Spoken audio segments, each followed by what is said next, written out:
नमस्कार मित्रांनो. मार्केट रोज पडत चाललंय. भीती वाटते का नाही? ऍक्च्युली एसआयपी करणाऱ्यांना कधी भीती वाटलीच नाही पाहिजे. का?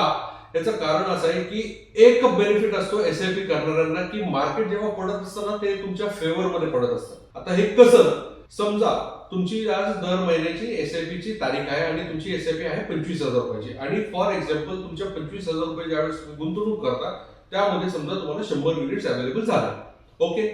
आणि पुढच्या महिन्यापर्यंत समजा मार्केट पडतच राहिलं तर पुढच्या महिन्यामध्ये ज्यावेळेस तुमची 25,000 रुपयाचा ज्यावेळेस इन्स्टॉलमेंट भराल ना तर त्यावेळेस 100 रुपयाच्या ऐवजी तुम्हाला 120-130 युनिट मिळण्याची शक्यता असते. कारण मार्केट पडल्यामुळे युनिटची किंमत जी आहे नेट किंमत ही कमी झालेली असते आणि युनिट प्राइस कमी झाल्यामुळे नंबर ऑफ युनिटची क्वांटिटी आहे ही वाढलेली असते.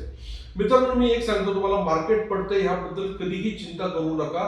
कारण नेहमी इक्विटी मार्केटमध्ये मार्केट पडणं जे आहे त्याला आपण मार्केट व्हॉलॅटिलिटी म्हणतो. Volatility is temporary, growth is permanent. ह्या कान मंत्र आठवणीने लक्षात ठेवा. आणि तुम्हाला कधीही भविष्यात तुम्ही जर बघितलं तर तुम्ही केलेल्या गुंतवणुकीचा हा तुम्हाला फायदाच होणार आहे. तर कधीही मार्केट पडताना विचार करू नका. उलट नेहमी हाच प्रयत्न करा की ज्या ज्या वेळेस तुमची एसआयपी आहे त्या त्यावेळेस मार्केट पडावं, जेणेकरून तुम्हाला नंबर ऑफ युनिट्स हे जास्त मिळतात. तुम्हाला अजून एक हिंट देतो मी.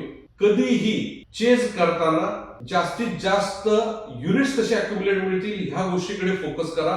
पैशांकडे आता तुम्ही फोकस करू नका. एंड रिझल्ट हा तुमचा नक्कीच चांगला मिळेल. तुम्हाला जर हा व्हिडिओ आवडला असेल तर एसआयपी म्हणून या व्हिडिओला कमेंट करा. म्हणजे मग पुढच्या टॉपिक्स मी याबद्दल अशा पद्धतीने बनवू शकतो.